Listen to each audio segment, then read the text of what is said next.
have with us Vanessa Espinos from Colorado, USA. So she is a professional vegan trainer. She is a nutritionist. And thank you very much for being with us, Vanessa. Well, thank you so much for having me. It's great to be here.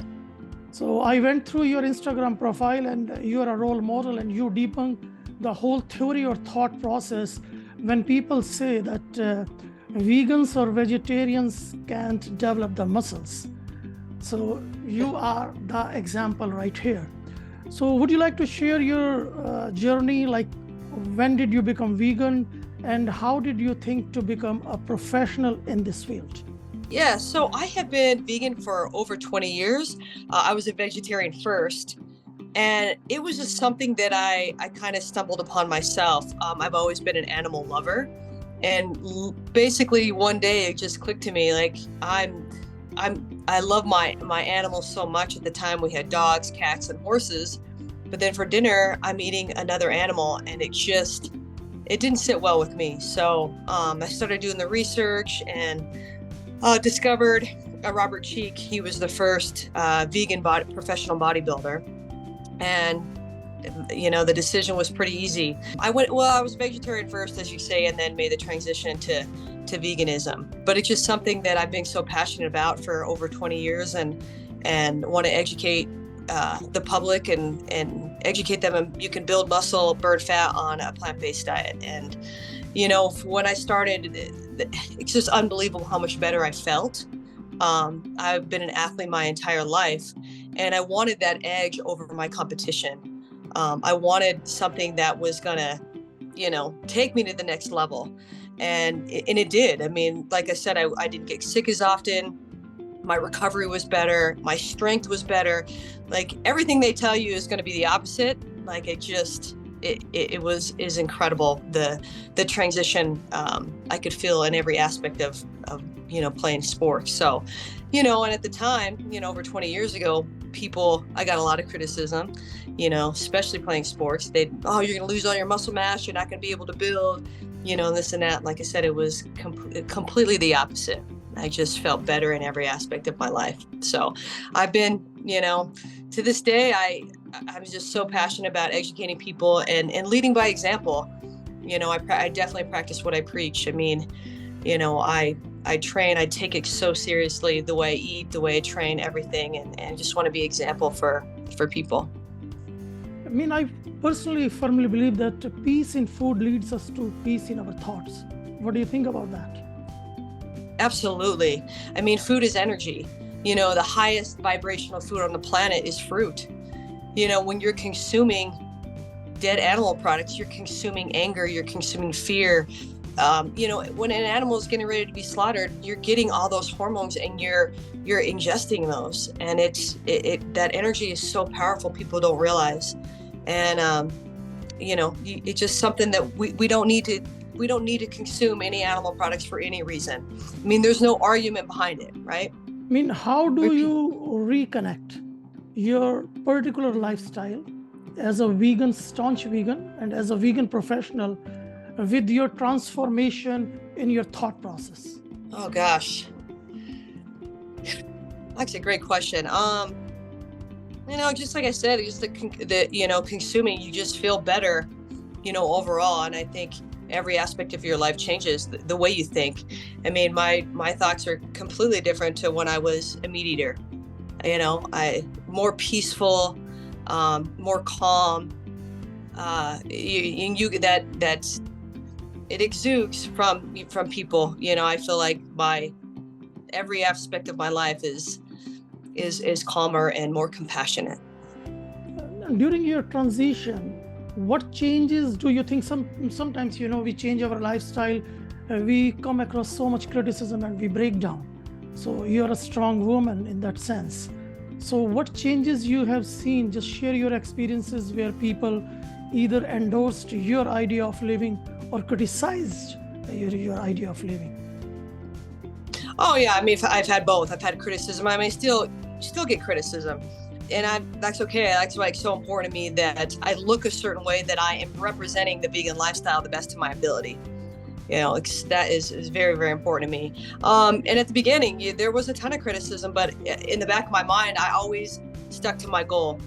The animals, that is why I'm vegan, is for the animals. So that was, nothing could stop me from that. You could have said everything bad about veganism, but I wasn't even gonna even listen to it, because my love of animals and the environment and people and social justice issue, environment, all of that is, outweighs everything. So would you like to share some personal experiences in this regard, when people, told you something to discourage you, or just they told you that, okay, you're on the right path and you are doing something out of the box? Yeah, well, it's funny because I had so many people back then, make fun of me. And then years later, when I had my business Plant-Based Muscle and I was selling programs, nutrition programs and training plans online, I had so many people reach out to me and from email, calling me, say, hey, I see what you're doing. They're like, I want to go down this journey. And so many people got disease. One person had got cancer, all this stuff, and they needed my help to transform their lifestyle, and what people don't realize is that eating a whole food plant-based lifestyle is the only thing in the world that's preventing and curing disease. And I think more and more people are realizing that. And, so many people reached out to me after, like I said, making fun of me, and, started doing what I was doing. And tell us, as a professional, what kind of services you give to your clients? What exactly you do? Tell us something about you. Yeah, great question. So Plant-Based Muscle is my business. I'm an in-home personal trainer, so I go into people's homes and train them, but I also do online training and nutrition programs for people. So I have people that reach out to me that need a specific plan. They can't do gluten, they need all whole food plant-based with no oil. So I'm very, very specific. I can do all those type of programs for people. And I also have a boxing gym here in Denver, Colorado. So I do everything I have to do is with fitness and health, and educating my clients on the benefits of a plant-based diet. So in context of your daily routine as a vegan, so would you like to tell us something? The reason I'm asking this question is from the beginner's point of view. So there are people, they want to become vegan, but they find it hard. Where to start? The simplest thing is with breakfast. I think that is the one meal that's the easiest to cut out meat. And what I tell people, like, if you're eating meat every day, well, try cutting it out maybe 3 times a week, and then twice a week, because it's very hard for people to go completely all whole food plant-based. When you've been eating a certain way your entire life, it's very, very hard to cut it completely out. So, and most people fail when they go cold turkey on everything. It's not the best. Some people can. It just depends on their personality. But I tell people, don't think of what you're taking out. You're like, oh, I can't have that, I can't eat this. Think about what you're adding to your life. All the fruits and vegetables and nuts and seeds and grains that you're adding to your diet. Foods that people have never even heard of or have never even tried. Think about it. Most people eat the same dead animals: chicken, beef, pork. And there's thousands and thousands of different types of fruits and vegetables. So adding things into people's life and then have them cut out, meat slowly. Like I said, if they're eating it every day, cut it down to 4 times a week, so on, and then adding different types of foods into their lifestyle.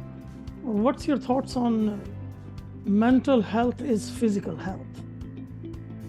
Am I right? You believe in that? Yeah, mental health is everything. Because if you're mentally not there, everything in life is going to be hard. And eating a whole food plant-based diet is the number one thing for mental health, for your body, for everything. When we eat bad food, we eat sugar and fried foods and meat, it's so acidic. And when things are acidic, you don't feel good. And when you don't feel good, you get depressed, and it's just that domino effect of everything. So the number one thing, it starts with your food. It doesn't even start with exercise. When I start working with people, I'm like, what are you eating? Because what you're eating is making you depressed, and it's making you have those thoughts. And like I said, it's just that vicious cycle. Yoga and Health Foundation firmly believes that we got to have happy and healthier Mother Earth. And we can't achieve that until or unless we will have healthy minds. So it is very important. How do you incorporate the idea of mindfulness and mental health awareness in your training sessions with your clients as a professional? That's a great question. You know what? Leading by example basically is my biggest thing. I practice what I preach. I'm not telling people to do something that I haven't done or haven't, eaten before or whatever. But it comes back to me. It starts with me, educating and showing them, hey, that you can look a certain way, you can feel the best eating the right foods. And how do you see, since you have become the vegan, the surroundings around you have changed for good, or what's going on in the society? In your city, I'm talking about your experiences, like opening more vegan restaurants, or people are getting more aware about these issues. What do you feel, at a very core level as an individual in this society? It is getting better all the time. Here in Denver, we are definitely a very vegan-friendly city. There was a vegan restaurant that closed the other day, and a lot of them closed during COVID, which is so unfortunate because they're small businesses, they just couldn't make it.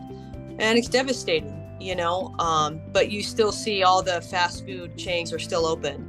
And that's what's frustrating to me. Even though it has gotten better, it's just we're still not where we need to be. And that's why I'm so passionate about educating and helping and promoting on social media and teaching people about the benefits of it. I think once people get a little taste of it and feel how amazing they feel and reversing disease and mental health, all of it, I think people would change. But it's just tough when there's so many fast food restaurants and chains and people. I mean, let's be honest, Americans love the SAD diet, the standard American diet. It's very hard to get those people off. And whether if people are not animal lovers, well, maybe they care about the environment or their health. I mean, you got to care about one of those. I always tell people, I'm like, I don't understand it. The people that don't want to make the change even for one of those things, right? So now people are coming to the age that very directly they are understanding that eating meat has a direct relation with the global warming and climate change. So what kind of a percentage you have your clients, they connect directly our thought process, our mental health with our food, eating habits? What percentage, is that what you said? Yeah, I mean, are people asking those kind of questions that, okay, our eating habits are directly impacting our mental health? Oh, yes, some do, for sure. But some people will never change. And that's the tough thing about it. People are stubborn and want to go eat their burger and their hot dogs and all that stuff. So for my clients, I have some that are vegan, some that are not, but they have made small changes. It's a tough conversation to have with people. And again, I don't like to be preachy with people. I like to lead by example. And that's the biggest thing, because there's nothing worse than a preachy vegan and tell them, oh, you can't do this, you can't eat this. That's not how I want to, that's not my approach. I want to be as compassionate towards people, because I've been there once. I was a huge meat eater. I was just like everybody else, but I had to learn. And so it's slowly just educating people in a way where you're not going to be too pushy. We are absolutely with you on that, because we believe in good talks, good discussions. We put our, thoughts across to the other party. And, if we will have that power and truth in our thoughts, then other person is going to listen to us. And even if they don't, they are another human beings. That's about it, about that. Yeah. So. And you know what? People, even if you go vegan-ish, if you're not vegan 100%, that's great. Yeah. If you're eating meat every single day and now you're only eating it twice a week, that's a win, right? That's a big thing, because people are starting to get it. And once they feel, hey, I'm feeling better, that's the biggest thing, I think, for people. Yeah, there is a different set of people, even my friends across me, they understand, consuming meat is bad, but they can't resist their taste buds. So that is the issue. And they say, Aditya, we know what you're saying. but we can't quit. And another myth which we talked about earlier, that protein and whatnot. So I have came across many parents, they were born in vegetarian family, and then they ask their kids to start eating meat just because of this protein thing. So what do you think about this digital media? We have so many means in this 21st century to go to the masses and put our thoughts across that, okay, this is right here. You can just, reach out to this information with one click, at your phone, from your phone or from your laptop, and you can get to know the truth. So I'm very hopeful. What do you think? How far are we to change this world in that sense? I'm not talking, directly or hardcore about somebody is going to become vegan tomorrow, but at least, having that feeling that, yes, what I'm doing is not right, but, I will try to change. So how big a role this digital media or mediums play in this journey? Such a huge impact, and social media, from Instagram to TikTok to Twitter, is huge because they're getting the information out there. You're not going to see it on your local news or on commercials. It never will be, because all that stuff is controlled by the government. But when the internet, it's amazing the information out there. Like you said, a click of a button. However, there's so much bad information, misinformation out there, because you're going to read so many articles. Oh, meat is this, meat is great, this and that. So people are confused. One day they say eggs are great, the next day eggs are bad. People don't know what to do. So it's getting the right information out to people. It's tough. Is it getting better? Absolutely. And all those, outlets from Compassion Over Killing, and gosh, there's so many of them that are doing such wonderful things, and we just got to keep pushing, and hopefully people are starting to get it, and they are, but it's a slow process, like you said. Yoga and Health Foundation endorses yogic lifestyle, and I would say, with the proud, you are the role model in that sense. So connecting all the dots, and it's a lifestyle. We are talking about a lifestyle. You have a particular lifestyle that you have adopted, and it came from awareness. And we always say Yoga and Health Foundation is an awareness platform. So people like you come on that platform, and we share our thoughts, and we all evolve, we all grow. So these days, again, coming back to our thought process in mental health, like doing yoga, meditation, adopting a vegan, plant-based diet, having organic food. And by having organic food, we are directly taking care of our soil, the Mother Earth. And when we talk about food, we are addressing the issues of our farmers.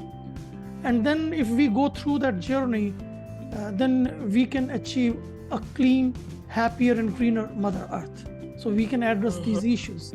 So these are all the points which we have to look into, because I always say that everything happens for a reason, nothing happens in isolation. So how do you think, and how do you connect with Yoga and Health Foundation? Oh gosh, I'm all about supporting anyone or anything that is promoting a plant-based lifestyle through, with their platform. What you guys are doing is amazing. I've done a little bit of yoga in my life. I'm not a professional by any means. Meditation is so wonderful. I just started to get a little bit into meditation, but it's just so wonderful to see other people and platforms getting out there and educating the public, because it's such a big thing, and what you guys are doing is amazing. And I see all the speakers you guys have, and we need more people like you. Would you like to share your social media handles with us so people can connect you? Yes. So Plant-Based Muscle, it's on my hat, is my Instagram. Twitter is Plant-Based Muscle, BASE. I don't have a website anymore. I just got too busy. I'm doing other things now, but the best way to reach me is Instagram. You can direct message me at Plant-Based Muscle. So as a vegan coach, so you are giving classes digitally, or you have clients where they come to you or you go to them physically? Yeah. I usually go to people that are not in my state. I do online, like through Zoom, or people just want a program. I will send them a program and check in them with, once a week, do training plans for them, or meal plans, excuse me. Because so many people, whether trying to gain weight, lose muscle, whatever, I cater to all those different types of people. And what kind of a common questions you come across from your clients? Curious questions. Oh, probably the biggest one I get, what we talked about, is how much protein do I need? Most fitness experts want you to get a gram of protein for every pound you weigh, which is the biggest myth in the entire world. Men and women women need 40 grams a day, men need about 50 grams a day. I've never in my life ever counted my macros, and I never will. Protein doesn't build muscle, glucose and minerals build muscle. And people just can't comprehend that. Like when a bodybuilder is trying to put on muscle, they're adding carbohydrates in their diet, not meat. They're not adding more protein. And when they're losing weight because they're just having protein. So that's the number one issue, is people are afraid to go vegetarian or vegan because, I won't get enough protein. There's no such thing as a protein deficiency in the world. It doesn't exist. It's so ridiculous. It's been a marketing scheme for 100 years. I mean, there's no benefit to eating a gram of protein for every pound you weigh. I've done it. When I first went vegan, I thought that, and I was doing an excess amount of protein. I was doing 130 grams of protein a day, and I just didn't feel good. I didn't look good. Now I probably get, if I would have to guess, anywhere between 50 and 80 grams a day. And I train twice a day. I get up at 4:30 in the morning every single day. I have crazy energy. And that's the problem. People don't have energy because people are just consuming too much protein that's toxic to your liver and to your kidneys. So thanks for sharing your meaningful journey with us. And we will be in touch. Thank you very much for being with us. Absolutely. So much for having me. I really appreciate it. Thank you for all that you're doing. It's wonderful.